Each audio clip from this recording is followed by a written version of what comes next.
Dia, hoje quarta-feira, e a vida vai andando. Existem coisas que a gente,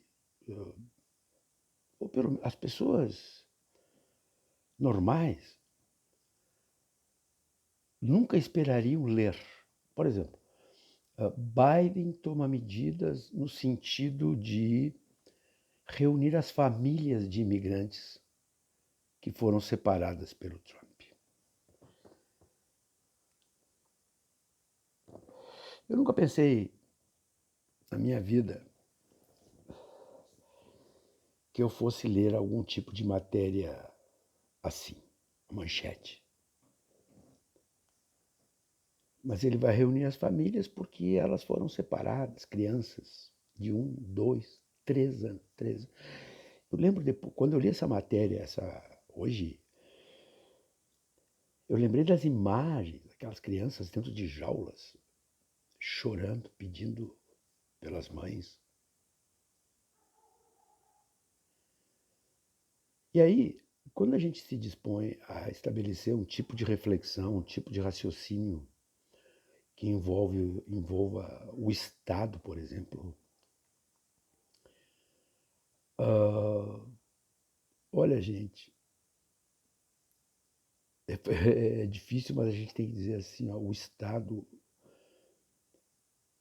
ele é dirigido por pessoas, seres humanos. Então nós temos que falar sobre humanidade, na verdade.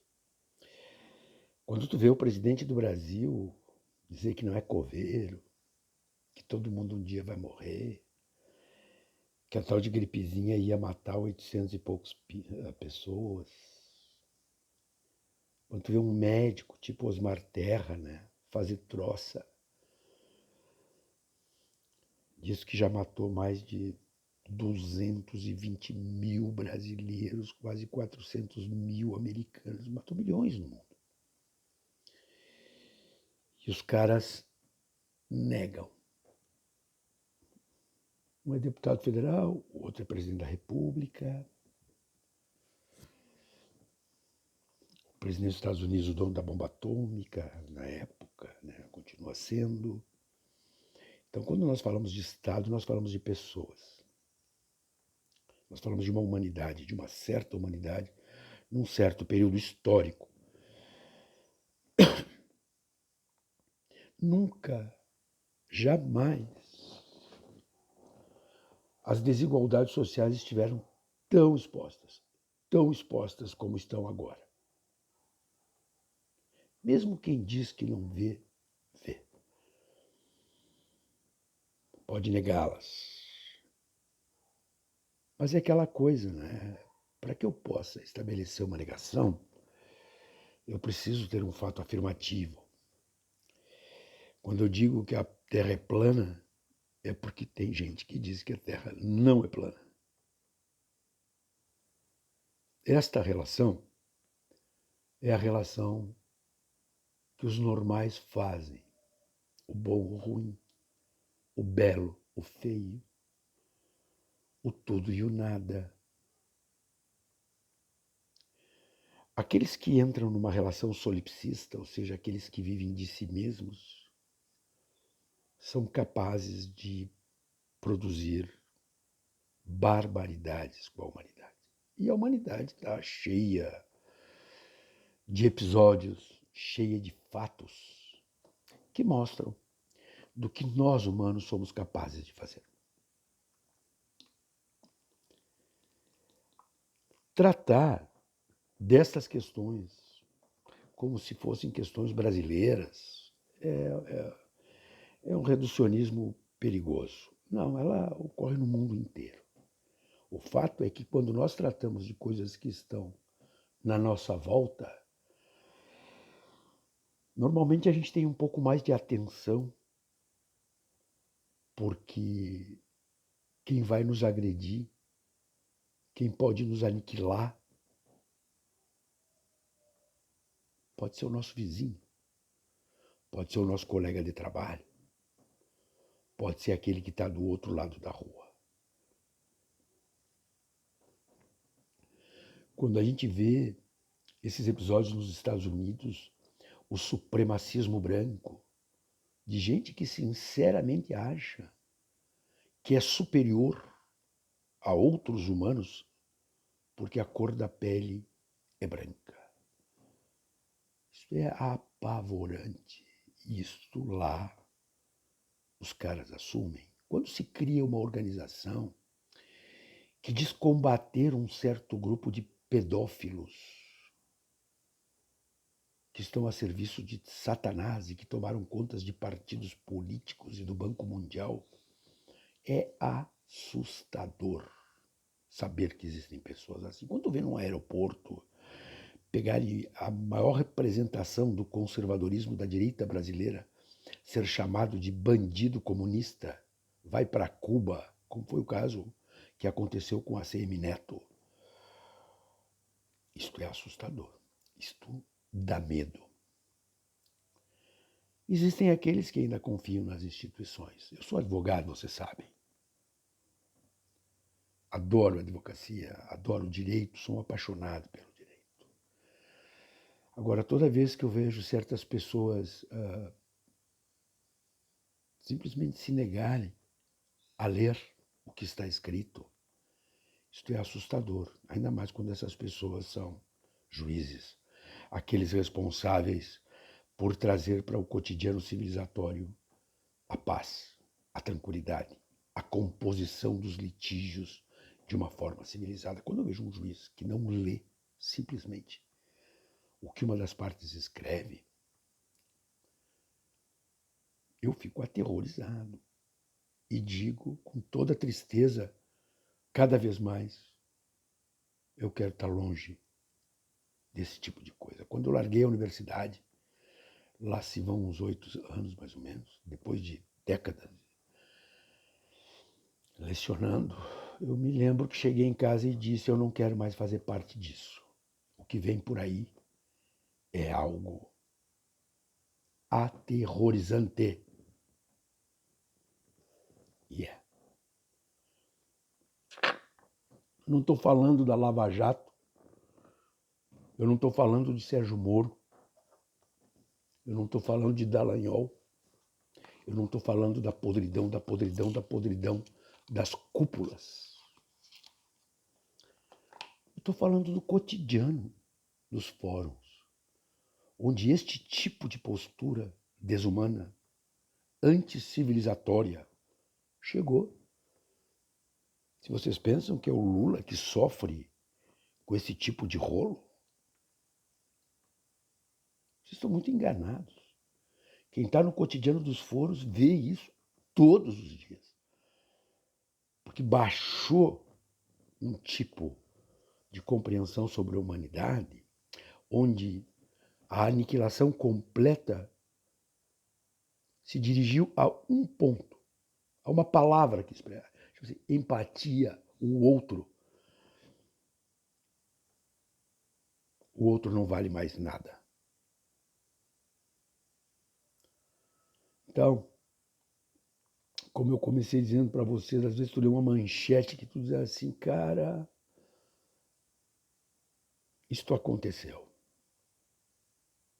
Eu imagino como é que as pessoas devem ter reagido lá em 1945, quando os campos de concentração, com aqueles milhões, milhões e milhões e milhões de mortos, começaram a aparecer em Auschwitz, etc.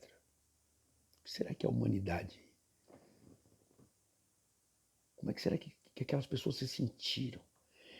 E tem gente que ainda até hoje, 2021, nega o Holocausto. É com essa humanidade que nós convivemos. E ela está longe de nós? Não. Está ali do outro lado da rua. Está no nosso ambiente de trabalho. Tão perto de nós. E nós tão impotentes. O diálogo pressupõe isso, reconhecer o outro como capaz de dialogar. O grande padre Erasmo de Roterdã, 1500 e alguma coisa, 1490 e poucos, chamado teórico da tolerância. Cara, eu estou falando há 600 anos atrás. E parece que precisamos um novo Erasmo de Roterdã, com seu elogio à loucura, para nos devolver um mínimo de humanidade. É inacreditável. É inacreditável. Mas a vida está aí. A pandemia está aí. Todos os pensadores sérios, todos, dizem que as coisas vão ficar muito feias daqui para frente. Do ponto de vista econômico, as coisas estão aí para serem vistas.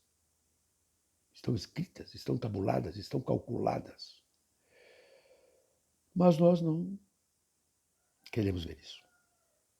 Nós queremos ver sangue, tragédia, a derrota do outro.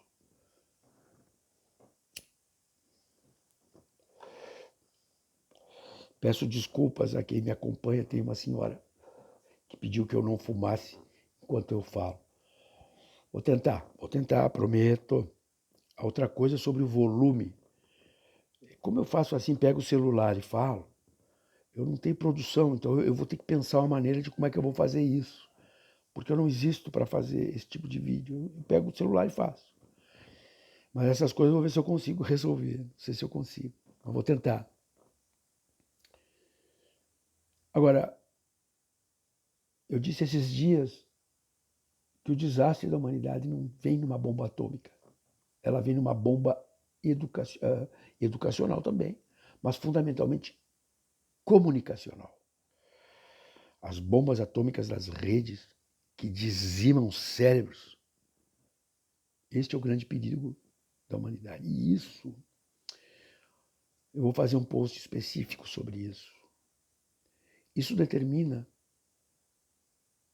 como a revolução mercantil, como a revolução industrial, uma nova etapa para a humanidade.